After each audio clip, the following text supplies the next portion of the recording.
Minhas irmãs, abram suas Bíblias novamente em Juízes capítulo 1. Juízes 1. Juízes. Juízes capítulo 1.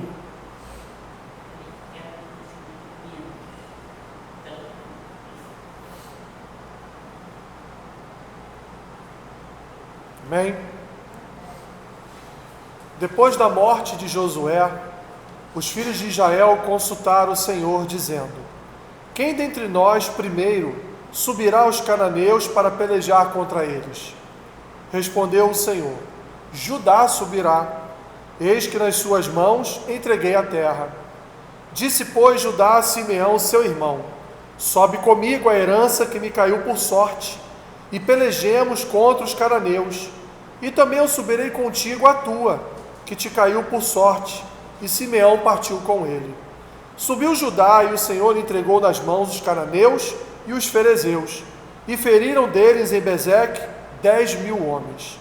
Em Bezeque encontraram Adoni-Bezeque, e pelejaram contra ele, e feriram aos cananeus e aos ferezeus. Adoni-Bezeque, porém, fugiu, mas o perseguiram, e prendendo, lhe cortaram os polegares das mãos e dos pés. Então disse Adoni-Bezeque: 70 reis, a quem haviam sido cortados os polegares das mãos e dos pés, apanhavam migalhas debaixo da minha mesa. Assim como eu fiz, assim Deus me pagou. E o levaram a Jerusalém, e morreu ali. Os filhos de Judá pelejaram contra Jerusalém, e tomando-a, passaram-na a fio de espada, pondo fogo à cidade. Depois os filhos de Judá desceram a pelejar contra os cananeus que habitavam nas montanhas, no Neguebe e nas planícies. Partiu Judá contra os cananeus que habitavam em Hebrom, cujo nome outrora era Quiriate-Arba, e Judá feriu a Sesai, a Aimã e a Talmai. Dali partiu contra os moradores de Debir, e era dantes o nome de Debir Quiriate-Sefer. Disse Calebe: a quem derrotar Quiriate-Sefer e a tomar, darei minha filha Axa por mulher. Tomou-a, pois, Otiniel, filho de Kenaz, o irmão de Calebe, mais novo do que ele, e Calebe lhe deu sua filha Axa por mulher. Esta, quando se foi a ele, insistiu com ele para que pedisse um campo ao pai dela, e ela apeou do jumento. Então Calebe lhe perguntou: o que desejas? Respondeu ela: dá-me um presente, dá-me terra seca. Deste-me terra seca, dá-me também fontes de águas. Então Calebe lhe deu as fontes superiores e as fontes inferiores. Senhor, obrigado por tua palavra. Fale, ó Deus, nesta manhã ao nosso coração, segundo a porção deste livro que iniciamos hoje. Em nome de Jesus. Amém. Quero aqui, minhas irmãs, trazer à sua memória um pouco da história que antecedeu o que começa a ser escrito no livro de Juízes. Para quem fez o SIAB, né? Para quem lê a Bíblia constantemente, vai lembrar que lá ainda no livro de Deuteronômio, o último livro ali do Pentateuco, nós vamos ver que Moisés parte para o Senhor e fica sob a direção de Josué, fica sob o comando de Josué ao entrar na terra prometida. E como havia descrito o Senhor ainda nas suas leis, entrar na terra, matar a todos e conquistar a terra, porque afinal de contas aquela terra ali era uma terra que havia sido prometida por Deus a Abraão, ainda lá em Gênesis capítulo 12. Então essa era a ordem do Senhor. Quando nós entramos no livro de Josué, o que nós vemos ali é Josué com todas as tribos, entrando em Canaã e iniciando ali um processo de conquista, iniciando um processo ali de tomada de território, iniciando, portanto, aquilo que Deus havia prometido a Abraão e que agora estaria cumprindo através da liderança de Josué sobre o seu povo. O povo entra, conquista várias terras de Canaã, não todas as terras, mas grande parte da terra de Canaã é conquistada ali pelos judeus, pelos hebreus daquele tempo. E Josué, então, ele divide essas terras em tribos.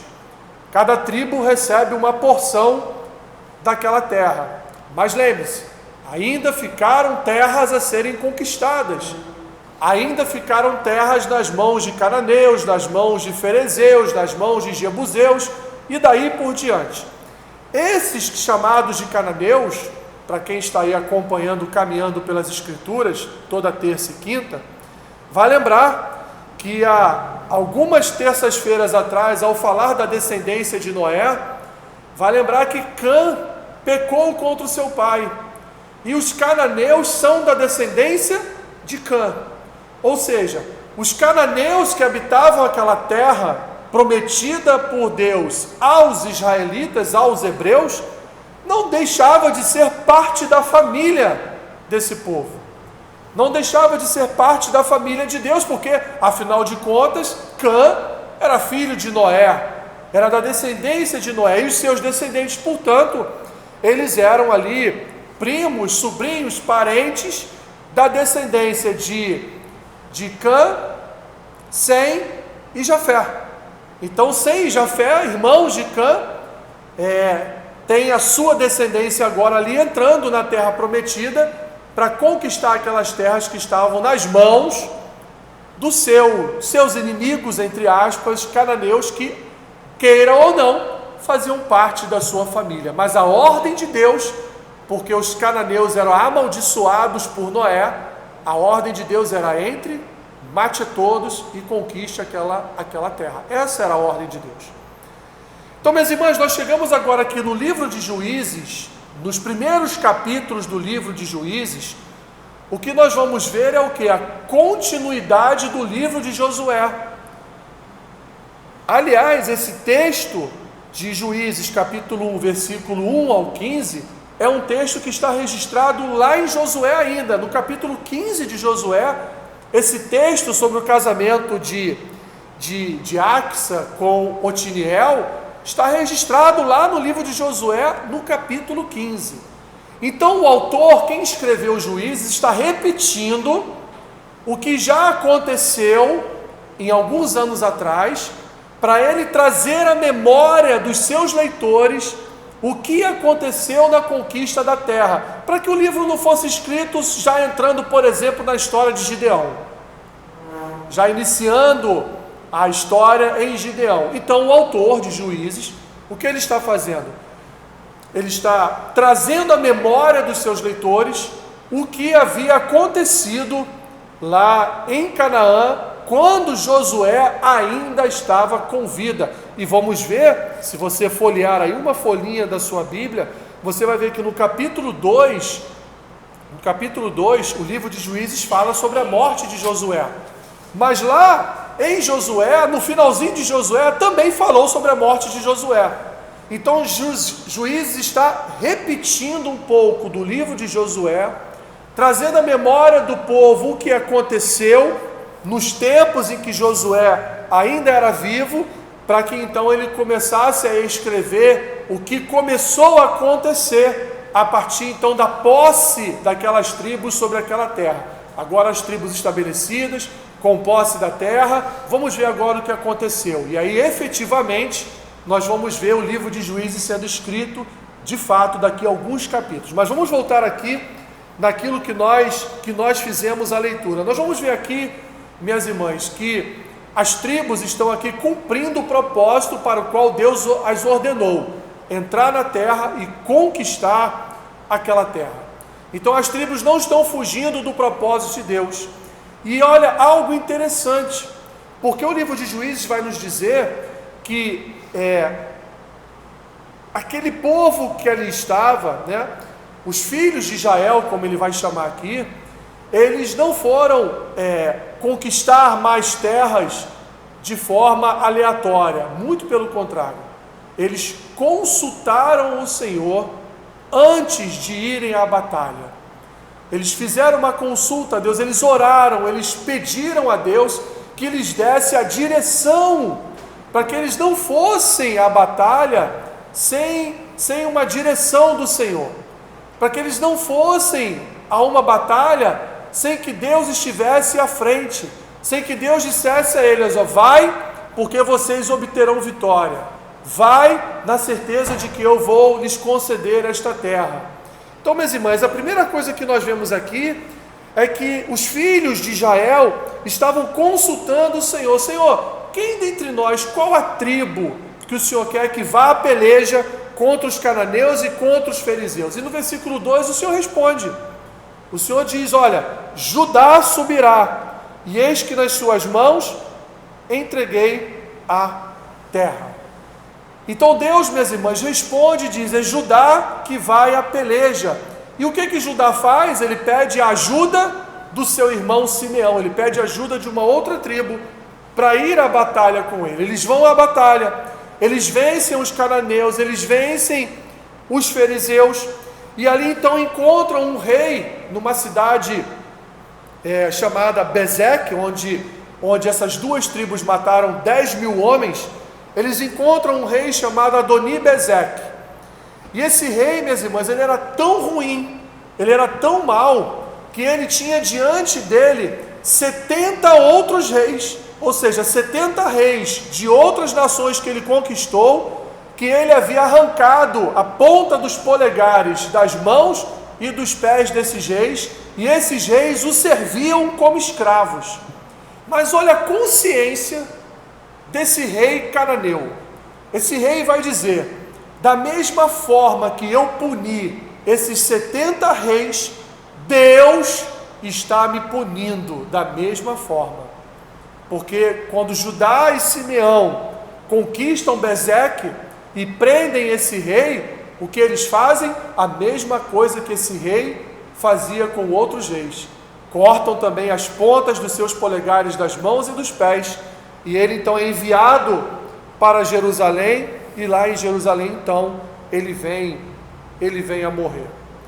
Percebam, minhas irmãs, também, como diz o versículo 8, os filhos de Judá, eles pelejaram contra Jerusalém, ou seja, Jerusalém ainda não era uma cidade conquistada por Israel. Jerusalém não era, aqui nesse momento histórico, a capital de Israel. Ela vai se tornar a capital de Israel lá mais à frente, já ali praticamente com Davi. Ela vai verdadeiramente se tornar a capital espiritual, a capital política, a capital social de todo o Israel. Então Jerusalém, essa cidade lá de Jerusalém, que hoje nós conhecemos lá em Israel, nesse período histórico, ela ainda estava nas mãos de quem? Dos cananeus. Então Judá, ela peleja contra Jerusalém, e ela toma a cidade de Jerusalém, pondo fogo em toda a cidade. Só aqui abrindo um parênteses, como Jerusalém é uma cidade que sofre, minhas irmãs. Jerusalém passou toda a sua história sofrendo ataques. Eu nem sei como é que Jerusalém sobrevive até hoje, eu nem sei como é que Jerusalém existe ainda, porque talvez tenha sido ao longo da história da humanidade a cidade que mais foi atacada na história, cidade que mais foi bombardeada pelos seus adversários na história, e mesmo assim, olha como é a promessa de Deus, mesmo assim Jerusalém se mantém de pé até os dias de hoje.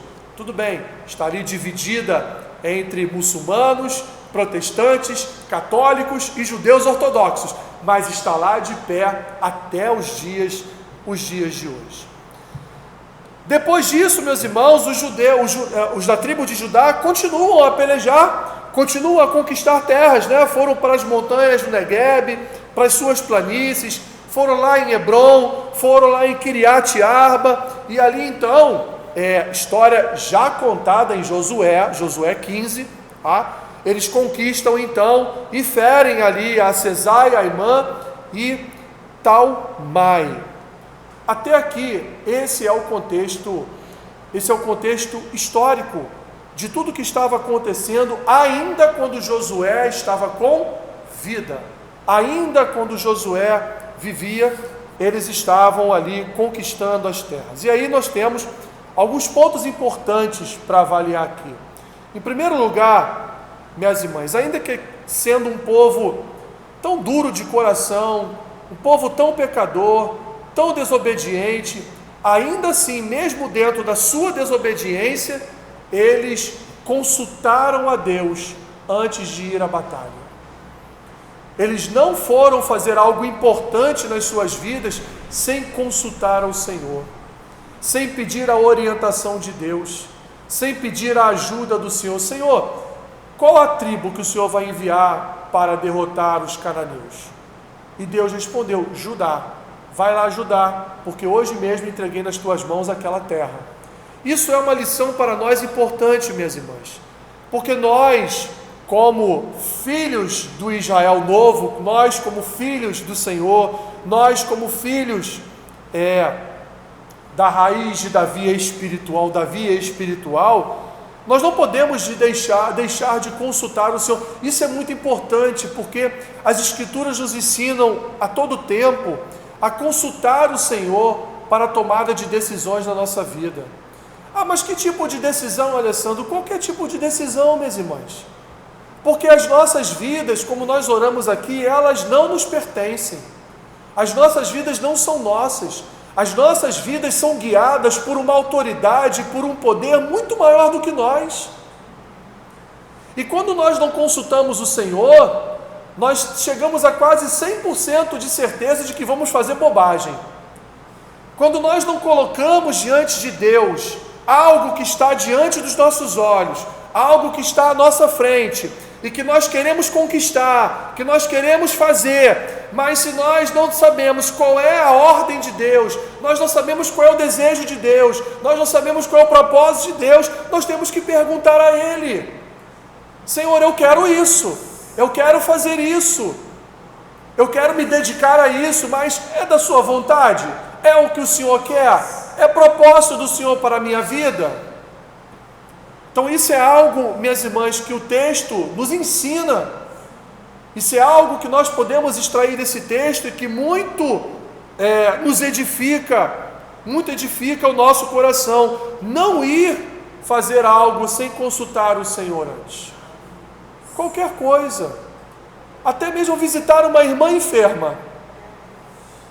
Né? Você liga lá para a irmã, coitada, a irmã está enferma, às vezes ela: não, quero sim sua visita, vem sim. Mas de repente você vai orar: Senhor, Deus fala: não quero. Mas Senhor, uma coisa tão boa que eu ia fazer, não tinha problema nenhum. Sim, mas hoje eu não quero. Não é? E aí talvez algum dia depois, ou dias depois, você vai ligar para a irmã, lógico, vai dizer que você não vai poder ir, né? E de repente alguns dias depois você vai saber por quê que Deus naquele dia não queria que você fosse. Né? A gente não sabe, minhas irmãs, a gente não sabe o que vai acontecer quando a gente sair das portas dessa igreja e ir embora para casa. Nós não sabemos, minhas irmãs, de absolutamente nada dessa vida. E às vezes a gente acha que sabe muita coisa. Amanhã eu vou acordar, vou fazer isso, vou fazer aquilo outro, né? E a gente não lembra do que o apóstolo Tiago falou. Quando você disser que vai à praça vender, montar sua banca, vender isso, vender aquilo, né? Primeiro você tem que dizer: se Deus quiser. Se Deus permitir, eu vou sair daqui, vou em casa, talvez eu tome um café reforçado, né? Vou deixar o Arthur no trabalho, vou para o meu trabalho, se Deus permitir. Então, minhas irmãs, a primeira coisa que esse texto nos ensina é, de fato, consultarmos ao Senhor em tudo que viermos a fazer. A segunda coisa que esse texto nos ensina, minhas irmãs, é que invariavelmente, ainda que não seja nessa terra, um dia o mal volta para aquele que o fez. Olha esse rei, né? Adoni-Bezeque. Era um rei mau, fazia mal a outros reis, fazia mal a outras nações. E um dia então o mal chegou à sua casa, o mal chegou à sua tenda.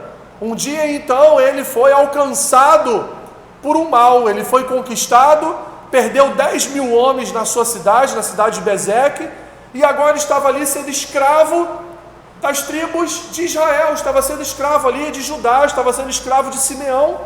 O mesmo mal que ele implementou sobre a vida de 70 reis, estava sendo implementado sobre a vida dele. Minhas irmãs, creia, há uma lei de retorno.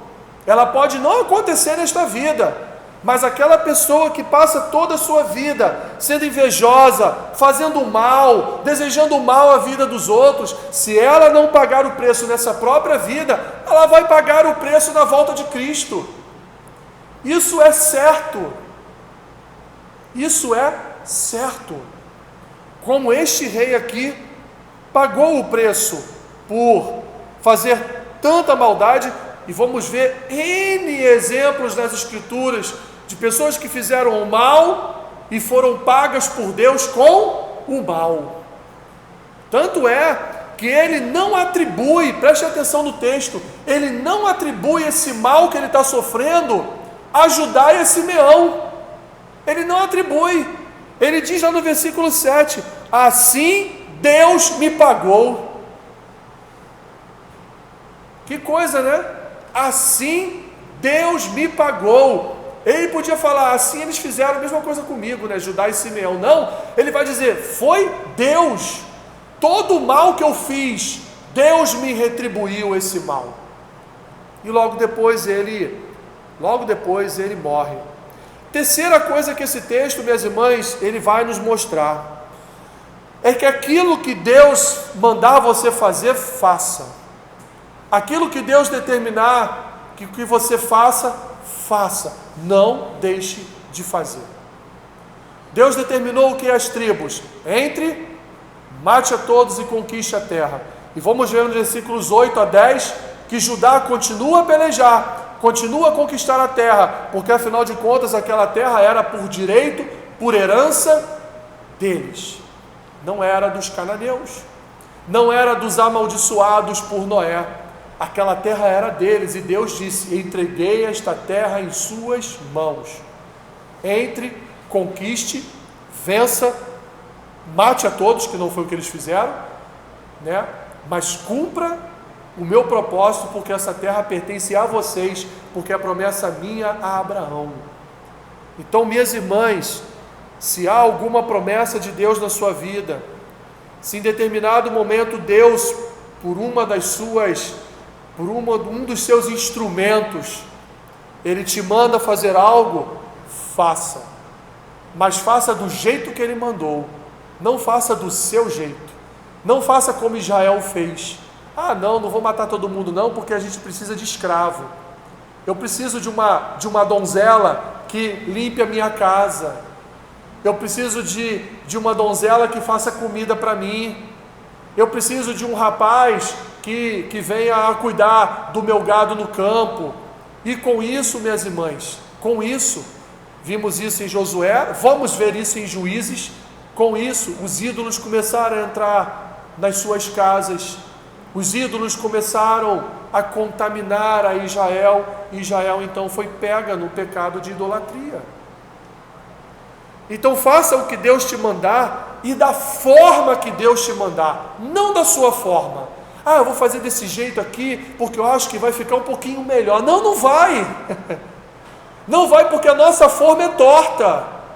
O nosso bolo, ele sola, né? O nosso bolo sola. O de Deus não, minhas irmãs. O bolo de Deus, ele não sola. O bolo de Deus, ele sai do forno perfeito. Então usemos a forma como Deus determina que a gente faça as coisas. Ah, mas como eu vou saber? Como eu vou descobrir? Leia as Escrituras. As Escrituras são a forma que Deus utiliza para falar ao nosso coração. As Escrituras nos ensinam como nós devemos agir, o que nós devemos fazer. As Escrituras nos dão N exemplos de situações dessa vida, de como nós devemos agir. E por último, minhas irmãs, e não menos importante, é a história aqui da filha de Caleb, né? Que está registrada lá em Josué capítulo 15. A filha de Caleb foi prometida àquele que viesse a conquistar, a derrotar Quiriate Sefer. E aí então Otiniel, que era o seu sobrinho de Caleb, ele conquista Quiriate Sefer, e Caleb então lhe dá a sua filha. E aí então a sua filha vai diante do seu próprio pai e diz a eles: pai, o senhor me deu uma terra seca, aquela terra vai sair nada, me dá uma terra que possua fontes de águas, né? E aí então o que Caleb faz? Caleb não só atende o pedido dela, mas atende o pedido dela e atende em dobro. Caleb, ele entrega a ela o quê?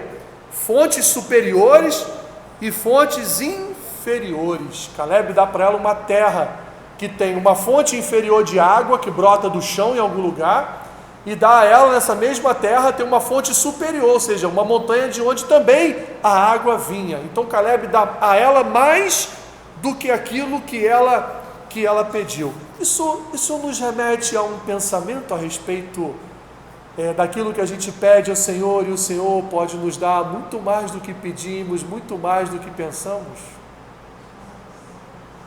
Lembra desse texto? Minhas irmãs, às vezes não temos a noção de que a gente chega diante do Senhor e diz: Senhor, eu estou em terra seca, queria tanto uma fontezinha de água, né? Aí Deus, eu não vou te dar uma fonte de água, não, eu vou te dar uma fonte de rios de águas, porque o nosso Pai é assim, minhas irmãs. Se Caleb, que era um homem pecador, limitado, morreu, está enterrado em algum lugar que a gente nunca vai saber onde é que está o corpo dele. Se Caleb, né, como disse Jesus, né, se um pai dá ao seu filho aquilo que ele pediu, quanto mais o nosso Pai Celestial nos dará, minhas irmãs. Quanto mais o nosso Pai Celestial. Então, minhas irmãs, não se furtem de irem ao Pai e pedir, porque aqui, a filha de Caleb, ela poderia dar um passo atrás e dizer assim: ah não, meu pai já me casou, já me deu uma terra, eu não vou perturbar ele não. Mas ela dá um passo à frente e pensa: ele é meu pai, ele me ama, eu vou pedir, e eu sei que ele vai me dar. E é dessa forma, minhas irmãs, que a gente deve pensar em relação a Deus. Evidentemente que o que ela estava pedindo aqui era algo bom para a sua família, para a sua casa futura. Não estou falando de pedidos, você está entendendo o que eu estou falando? Estou falando daquilo que importa, tanto para você, quanto para o Senhor. E quando nós, como fizemos aqui hoje pela manhã, quando nós nos dobramos, quando nós oramos, quando nós nos colocamos diante de Deus e fazemos a Ele um pedido que está ali de acordo com a sua própria vontade, com a vontade de um pai, de conceder uma bênção ao seu filho, Deus concede. E Deus não concede só uma fonte de água, Ele concede 2, 3, 4, né?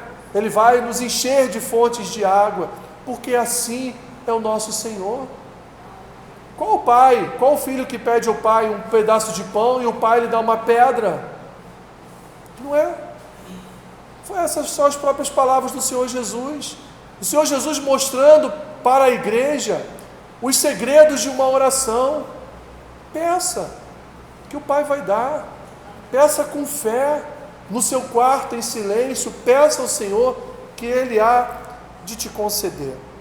Então, minhas irmãs, no primeiro momento são questões espirituais que nós podemos extrair desse primeiro pequeno texto do livro de Juízes. E a gente vai continuar, se Deus permitir, na próxima segunda-feira, caminhando mais um pouquinho no livro de Juízes e vendo como esse livro é rico para as nossas vidas.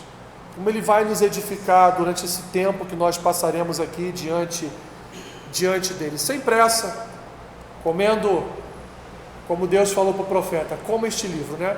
Então a gente vai comer o livro de Juízes devagarzinho, devagarzinho, devagarzinho. Pai, obrigado, Senhor. Obrigado por essa tua graça de estarmos aqui nesta manhã. Obrigado pelo teu cuidado. Obrigado pela tua palavra. Como é bom logo pela manhã, Pai, sermos instruídos por tua santa palavra. Abençoa-nos, Senhor, nesse período que estaremos caminhando pelo livro de Juízes, que estaremos caminhando pelo livro de Provérbios às quartas-feiras. Nos abençoe, Senhor. Que os nossos corações sejam edificados para a glória do teu nome.